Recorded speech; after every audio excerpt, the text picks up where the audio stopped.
पर इबादत करो, और इबादत भी पूरे शरीर की करो।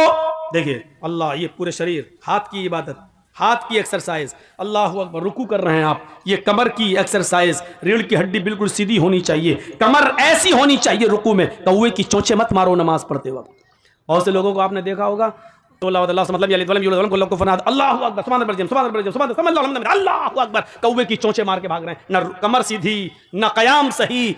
तो आप पहले रुकू में जाएं और ये उंगलियां खुली रहें, ये रुकू सीखो, नमाजें तो बहुत पड़ी होंगी, सीखो ये उंगलियां खुली हों, मजबूत तरीके से घुटना पकड़ो, हाथ टाइट करो सीधे, और कमर बिल्कुल सीधी। उसके बाद पढ़ो सुभान, ऐसे नहीं, सुभान रब्बियल आज़ीम, एक एक जुमला साफ, एक एक लफ्ज साफ, सुभान रब्बियल आज़ीम, रब्बियल आज़ीम 3 बार, 5 बार, 7 बार, कम से कम 3 बार इसको पढ़िए।